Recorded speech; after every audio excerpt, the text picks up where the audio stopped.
She had 4 minutes. That is what the board said. 4 minutes until the next train on line 1, and the man between the rails was not moving. He was on his back, dark hair pressed flat against his face, one arm twisted beneath him at an angle that told her everything before she had finished processing what she was looking at.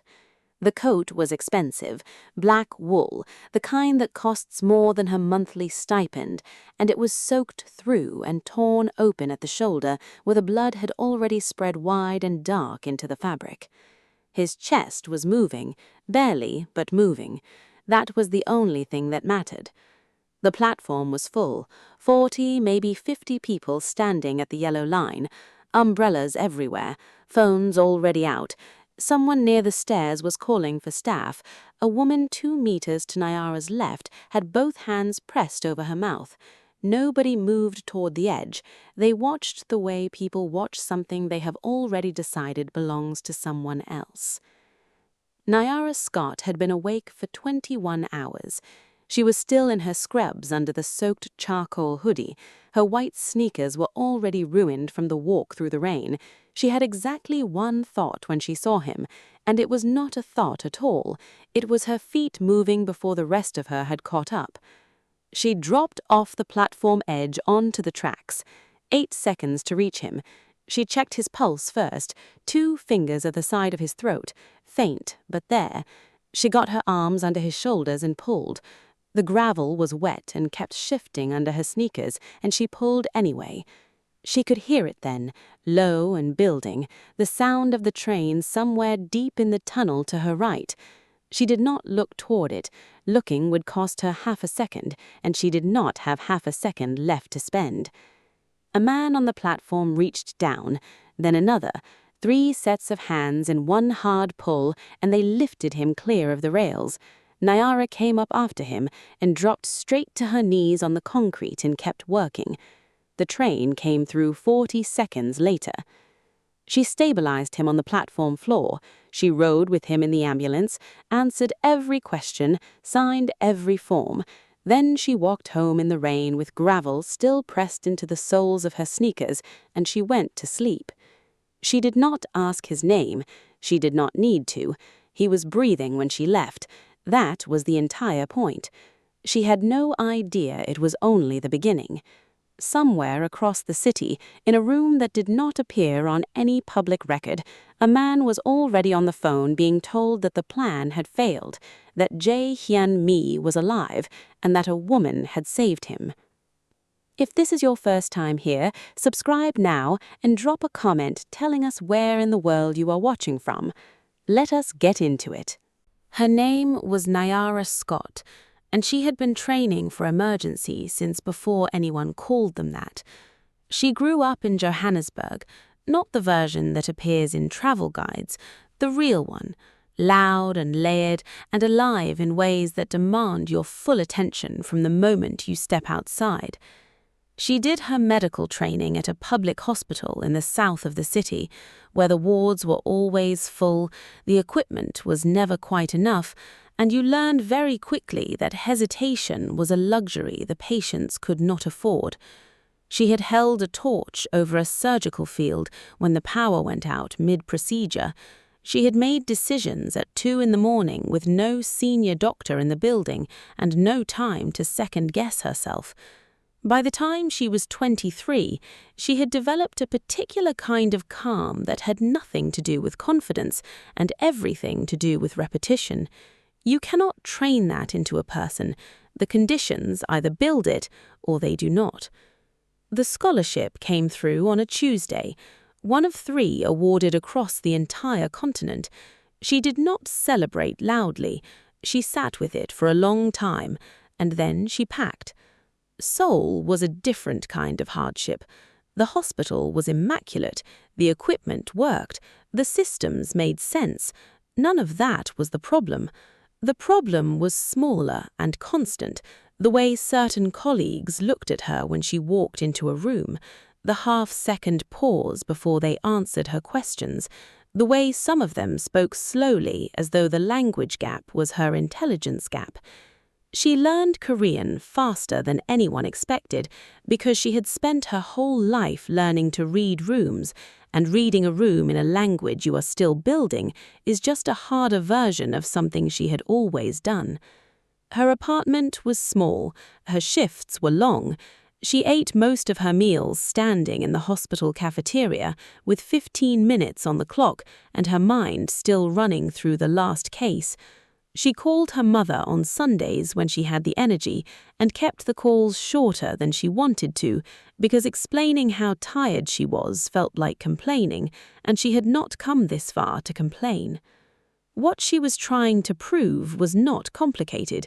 She wanted to finish. She wanted to go home better than she left, carrying something that would matter in the wards where she started. That was the whole plan. Keep her head down, do the work, earn the qualification, go home. She was walking back from a double shift on a Thursday night when it happened. Hood up, headphones in, the city running its late-night rhythm around her. Her sneakers were already damp from the rain. She was thinking about nothing except the distance between the subway entrance and her front door. To anyone watching, she was completely unremarkable. Nobody was watching. There are names in Seoul that do not appear in newspapers, not because nothing has been written, but because the people who started writing stopped. Jae-Hyun Mi was one of those names. The Mi syndicate had been operating for 7 years without a single confirmed legal incident, not a charge, not an arrest, not even a credible public accusation. That kind of silence does not happen by accident. It is built, carefully and over time, by a man who understands that visibility is the first vulnerability, and that the most dangerous kind of power is the kind nobody can point to directly. Jae-Hyun was 31 years old, tall and lean with the kind of posture that comes not from discipline but from absolute self-possession. His skin was pale against the dark hair, his jaw clean and sharp, and across the left side of his neck ran a thin scar that he had never explained to anyone and that nobody had ever been comfortable enough to ask about.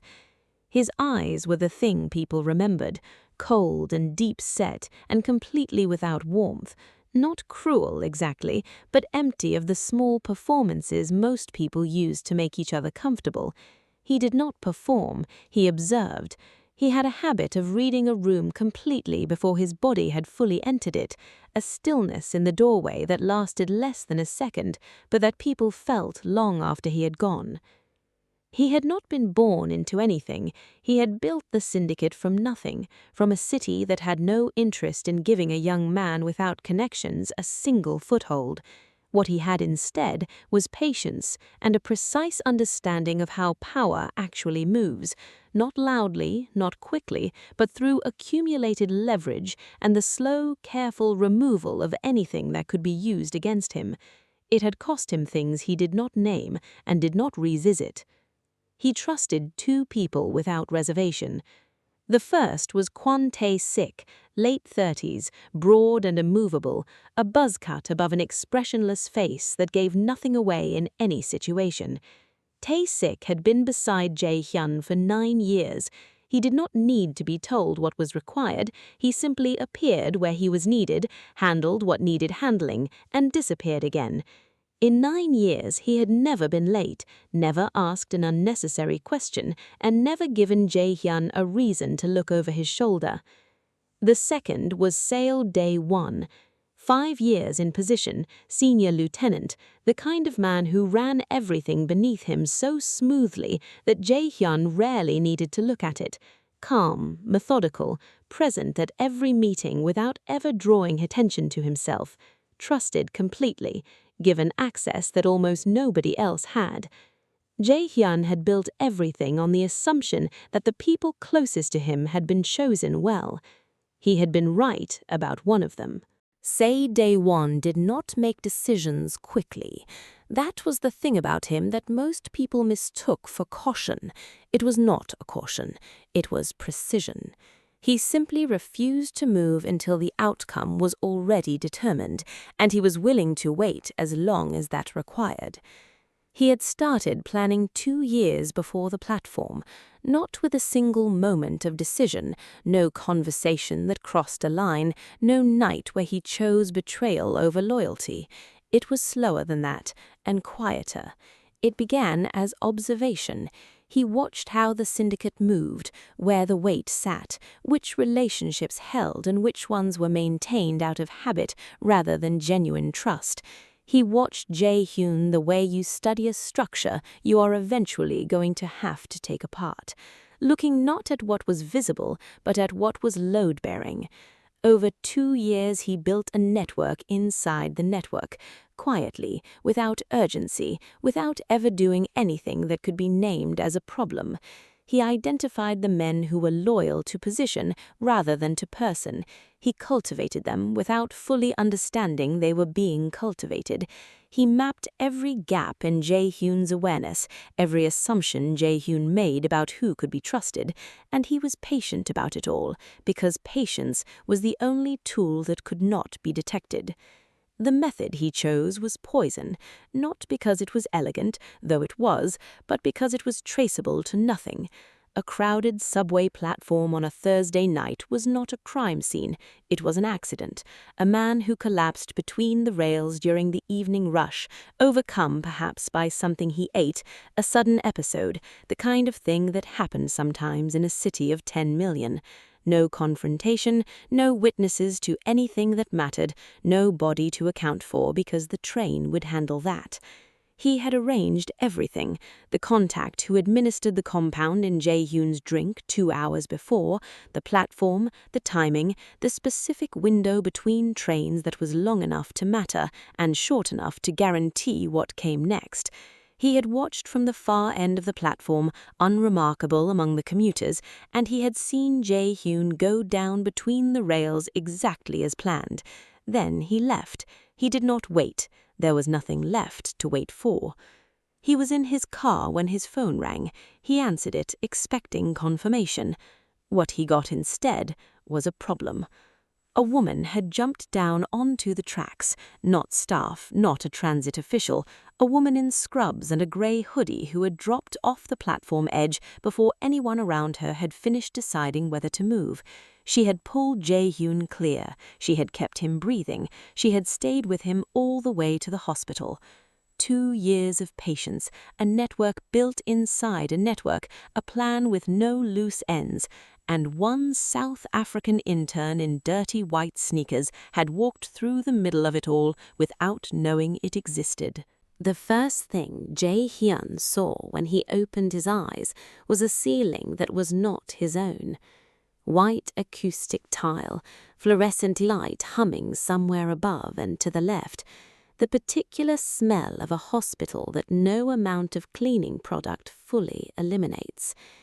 He lay still for a moment and took inventory before he moved. His shoulder was bandaged, his ribs ached on the right side, his mouth was dry in a way that told him he had been unconscious long enough to matter. He turned his head slowly and found Kwon Tae-sik sitting in the chair beside the door with his hands resting on his knees, watching him with the expression he always wore, which was no expression at all. Neither of them spoke for a moment. Then Tae-sik said the room was secured, that they were in a private wing under a false name, and that nobody outside of 2 people knew where he was. Jae-Hyun nodded once. His throat hurt. He did not ask what had happened on the platform because he already knew. He remembered enough. The heaviness that had come over him too fast to be anything natural, the edge of the platform, the rails coming toward him. After that, nothing. He asked one question. Who pulled him out? Tae-sik placed a thin folder beside him and said nothing further. The trace had gone out within the first hour, quiet and efficient, the way everything Tae-sik did was quiet and efficient. It had come back with a name, a photograph from a hospital ID card, a department, a shift schedule, and 3 lines of background that told him more than most people's full files. Nyara Scott, 25 years old, South African, medical intern 7 months into a 2-year residency program at the same hospital where she had brought him. The ID photo showed a young woman with sharp cheekbones and a direct gaze that did not look like someone performing competence. It looked like the real thing. He read Nyara Scott's file slowly. He had read thousands of files over 7 years. He knew exactly what it felt like to read a name and categorize it: asset, liability, neutral, threat. Every person who had ever entered his awareness had been placed in one of those columns within minutes and handled accordingly. It was not cold, it was how he had stayed alive. He read Nyara Scott's file and could not place her in any column. She had not known who he was. That was clear from everything in the report. She had jumped onto those tracks for a stranger in an expensive coat who could not tell her his name. She had stayed with him through the ambulance and the admission and the first round of treatment, and then she had gone home to her small apartment and her next shift. He did not send flowers. He did not arrange a transfer of funds. He closed the folder and made one decision. He would go and see her himself. He came on a Wednesday in the middle of the afternoon, when the cafeteria was half empty and the lunch rush had already cleared. No announcement, no Tae-sik visible anywhere, though Nyara would learn later he had been in the building the entire time. Jae-Hyun simply walked in, scanned the room in that way he had, less than a second and completely thoroughly, and then crossed to the table where she was sitting alone, with a bowl of rice and her phone face down beside it, and he sat down across from her. He set a coffee on the table that he did not touch. Nyara looked up. She recognized him in the way you recognize something you saw once in a high-stress moment and filed away without meaning to. The dark hair, the jawline, the particular stillness.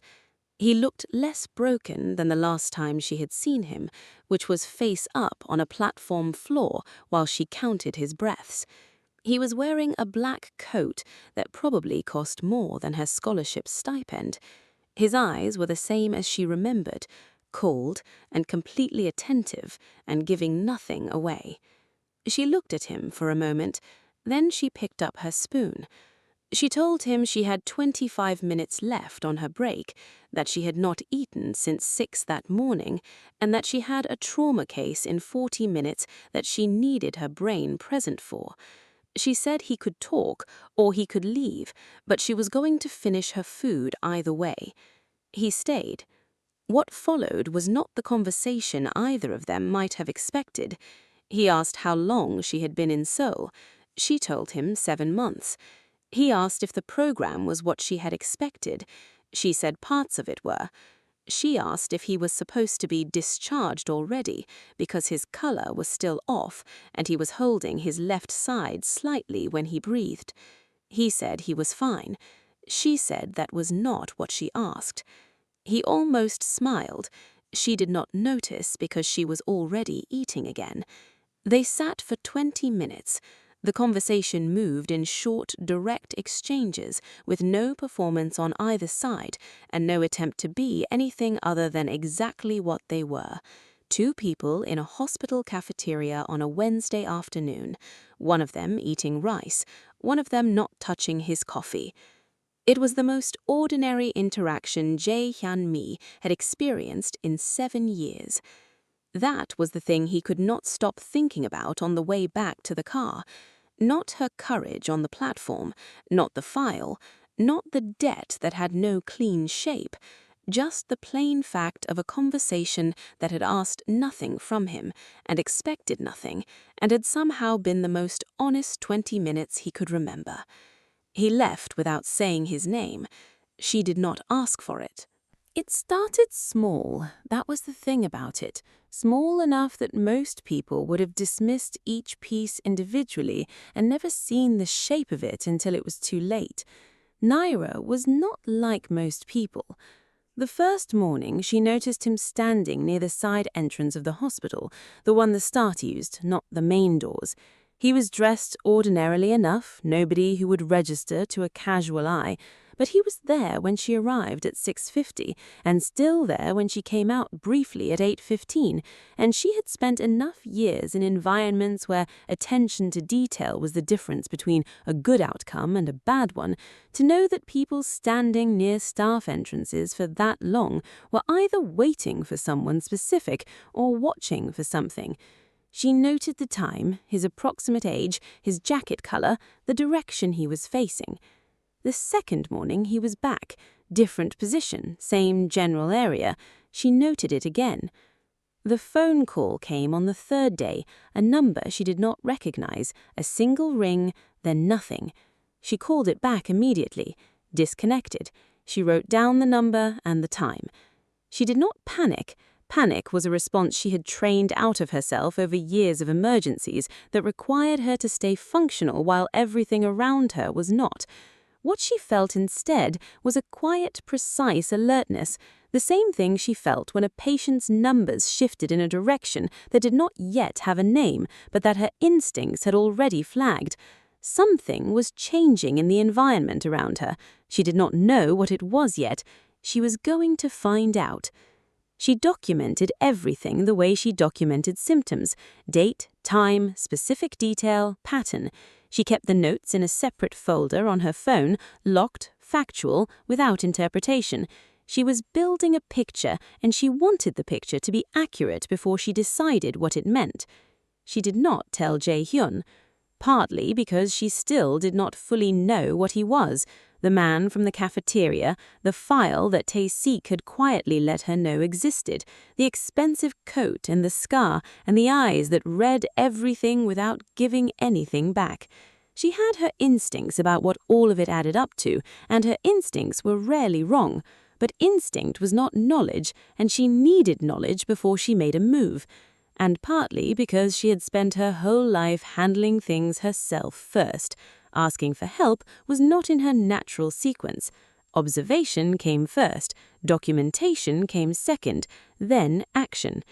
On the fifth day, she stayed late after a shift to finish notes on a case. The parking structure below the hospital was mostly empty by the time she headed down. She heard the footsteps behind her when she was halfway to the lower level, measured, deliberate, not rushing. The doors at the top of the ramp closed behind her. She kept walking. She did not look back. It was professional. She would think about that later. The efficiency of it.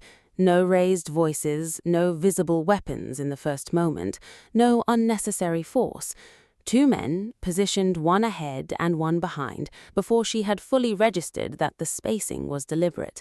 A car already running at the bottom level of the structure, a dark sedan with the rear door open, a hand on her arm that was firm without being violent, the kind of grip that communicated clearly that resistance would cost more than compliance.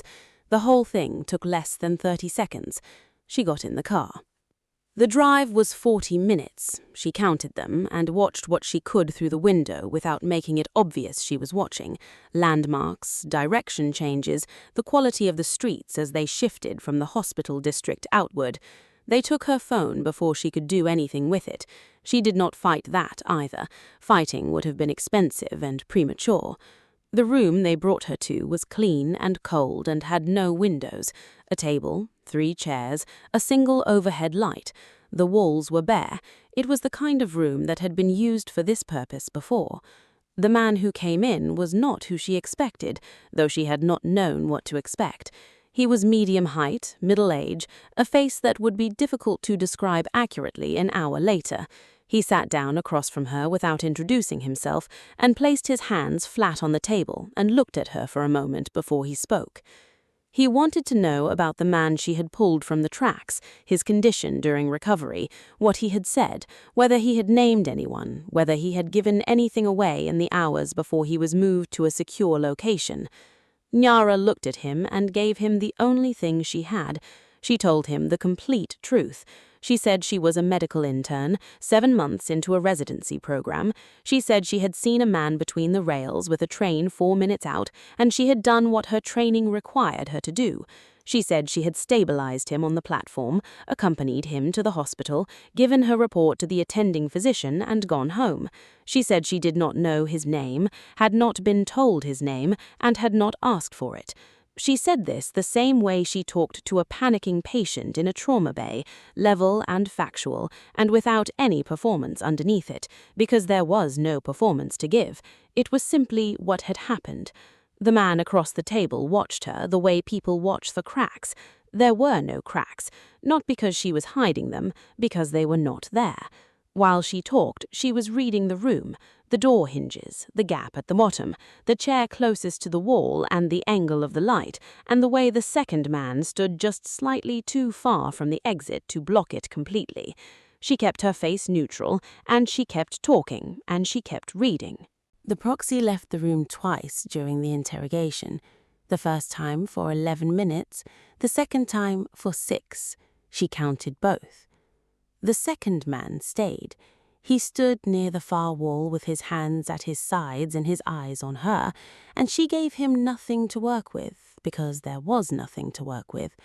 She sat straight in the chair and kept her breathing even, and when the proxy returned the second time and told her they would continue shortly and then left again without locking the door fully behind him, she noted the gap where the latch had not caught, and she waited exactly 40 seconds to make sure the footsteps in the corridor had moved far enough away. Then she stood up. The second man reacted. She had already calculated that he would, and had already calculated the distance between him and the door, and she moved before he had finished deciding what to do with his hands. Not running, not dramatically, just moving with the same focused efficiency she used when a situation in a trauma bay shifted and there was no time left for anything except the next correct action. She was through the door before he reached the place where she had been sitting. The corridor was empty to the left. She went left. 2 more doors, a stairwell, a ground floor exit that opened onto a narrow street she did not recognize. The rain hit her face, and she kept moving, around the corner of the building to where the street widened, and there was enough ambient light to see clearly. She stopped. She noted the street. She noted the direction of the nearest intersection. She put her back against the wall of the building, and she breathed. Kwan Tae's 6 car came around the corner 4 minutes later. He was out of the vehicle before it had fully stopped, and he looked at her with that expressionless face, and then looked at the building behind her, and then back at her, and she could tell that the fact of her already being outside had registered as significant, even though his face showed nothing. Jae-Hyun came 30 seconds after that. He looked worse than he had in the cafeteria, which told her he had not been resting the way he should have been. He stopped on the pavement a few feet from her and looked at her in the rain, and she looked back at him, hood up, hospital ID still clipped to her hoodie, gravel pressing into the wet soles of her sneakers the same way it had on the platform rails the night all of this started. She asked him if he was supposed to be out of bed. He did not answer. Neither of them spoke for a moment. The rain came down, and the city ran its late-night sounds around them, and they stood there in it, both of them still breathing, and that was enough. It was more than enough. The 72 hours that followed were quiet in the way that certain silences are loud, if you know what they mean. Nyara went back to her shifts. She ate in the cafeteria. She answered her pages and updated her charts, and did every ordinary thing that her ordinary life in Seoul required of her. She did not ask Tae-sik what was happening, and he did not offer anything. He was simply present at certain points in her day, and then not present, and the face she had seen near the staff entrance did not appear again, and the wrong numbers stopped, and the particular feeling she had learned over years not to dismiss was gone. She understood what that meant without needing it explained. Jae-Hyun came to the cafeteria on the 3rd day. Same table, same time, the coffee he would not touch already in front of her when she sat down. He looked better than he had in the rain outside the building. Not well, but better. He was holding his left side less. He told her she could walk away. He said it plainly, without preamble, the way he said everything. He told her that what had been moving toward her had been stopped, that nothing from his world would follow her, that she could finish her residency and go home to Johannesburg, and the only trace of any of this would be whatever she chose to carry herself. He told her he would make certain of it personally. He meant every word. She could hear that clearly. There was no performance in it, no negotiation underneath, no angle she could find if she looked for one. He was giving her a clean exit, and it was real. She looked at him for a long time. Then she picked up her bag and went back to her shift. She did not answer him. She was not ready to answer him. Those were not the same thing, and she knew the difference. 2 days later, the message came through on her hospital page, an internal message, routed through the system, which meant someone who knew the hospital well enough to use it. 2 words in Korean.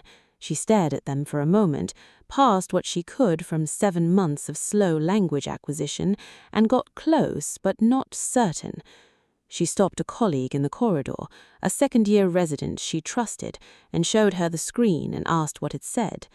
The colleague read it and looked up at her with an expression Nyara could not immediately interpret. "It means I choose you," the colleague said. Nyara stood in the corridor for a moment without moving. Then she walked to the window at the end of the intern lounge and looked out at Seoul, the skyline running its lights across the dark, the city enormous and indifferent and completely unaware of what it had been standing next to the night she dropped onto those tracks. She understood now, all of it, without any room left for another interpretation. She had already decided. If this story got under your skin, share it with someone who needs to hear it today. Subscribe if you are not already here, because the stories only get more intense from this point forward. And drop a comment right now and tell us, at what moment did you know that Nyara was not going to break in that room? We read every single comment.